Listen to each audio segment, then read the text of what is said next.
hai algúns anos anunciouse o proxecto por parte da empresa portuguesa Altri para instalar na Galiza unha suposta planta de fibras téxtiles Liocel,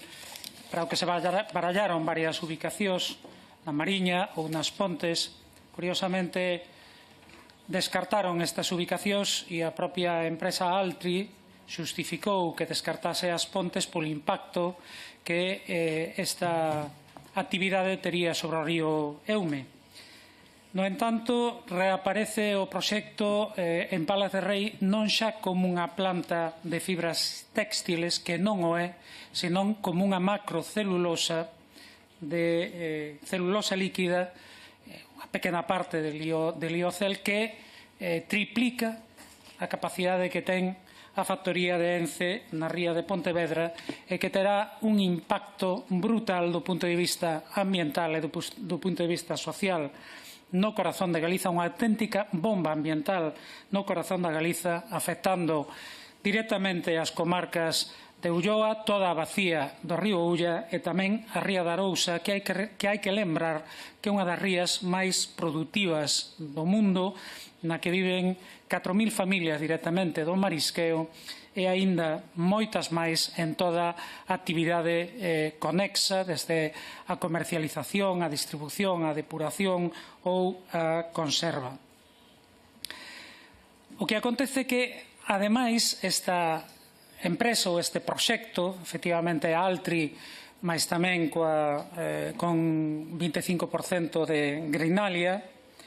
pretende que un investimento de 900 millóns de euros sexa financiado con fondos europeos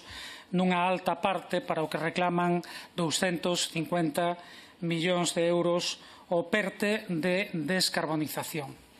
Pero do punto de vista do BNG, esta solicitude non se axusta á propia normativa. Nós temos que lembrar que os criterios fixados no mecanismo de recuperación e resiliencia establecen que as actividades financiadas con cargo a estes fondos deben contribuir á economía circular e unha industrialización máis sustentável e ás transicións ecolóxica e digital. E como veremos, non é o caso de Altri, todo o contrario. E máis, especifícase que non debe ter un impacto negativo sobre o medio ambiente, sobre os recursos hídricos, sobre a biodiversidade. E o que acontece é que aquí estamos falando dunha mega industria ubicada fora de polígonos industriais que vai captar máis de 16 millóns de metros cúbicos ao ano de auga procedente do río Ulla do Encoro de Porto de Mouros, é dicir, uns 46.000 metros cúbicos de auga ao día, que consumiría unha poboación de 350.000 persoas, vertería novamente o río Ulla en torno ao 80% desa auga, despois de sometela a procesos industriais contaminantes e de depuración industrial, un río que, como decía, desemboca na ría da Arousa, altamente productiva. Tamén afectaría a unha zona especialmente sensible, Rede Natura 2000, zona especial de conservación da Serra do Careón, en que temos plantas endémicas e singulares dese ecosistema que se verían en perigo, emitiría ao aire xofre reducido, óxido de xofre, óxido de nitróxeno, monóxido e material particulado, entre outros, que afectarían negativamente a calidade do ar, e afectaría tamén do punto de vista social as actividades fundamentais nunha zona como a Ulloa, desde a produción agraria especialmente ecolóxica até o turismo e moi particularmente a actividade marisqueira conexa, como digo, da ría da Arousa. Por lo tanto, aquelas forzas políticas como o Partido Popular que fan causa de defensa dese proxecto porque vai crear,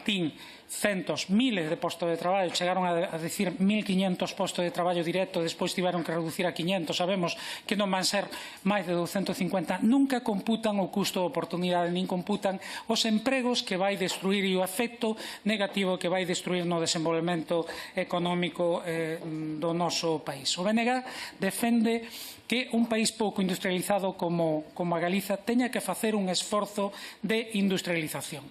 Mas queremos que esa industrialización sexa a que necesitamos, a que valorice os nosos recursos naturais, a que aproveite as potencialidades inmensas que ten o noso país en sectores xa arraigados en outros innovadores, a que respete o medio ambiente, a que contribúa a esa economía circular e a transición ecolóxica e digital. E non se axusta este proxecto de Altri a estes criterios. Estamos falando dunha industria de enclave altamente contaminante que, como digo, terá un efecto moi negativo no noso país. Por tanto, o que está facendo, o que está resultando é que está xerando un rexeitamento social masivo, movilizacións que xa se están estendendo por todo o país, que terán, por certo, pois unha grande demostración o próximo domingo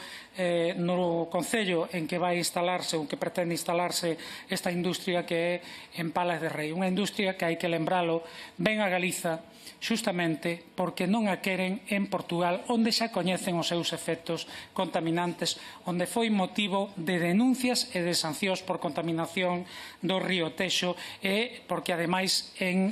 Portugal funciona efectivamente unha moratoria á plantación de eucalipto que a Xunta de Galiza non fai efectiva no caso do noso país e, por tanto, tendo en conta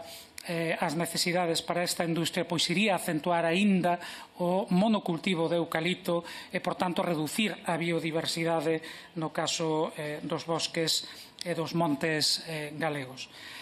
Pedimos nesta iniciativa que o Goberno sexa estritamente escrupuloso á hora de analizar o cumprimento dos criterios do plan do mecanismo de recuperación e resiliencia, porque temos claro que Altri non o cumpre e, por tanto, que se rexeite a dar fondos públicos a unha industria que vai destruir empregos na Galiza e nós queremos que o noso país saia adiante cunha industria diferente, cunha industria de futuro. Moito obrigado.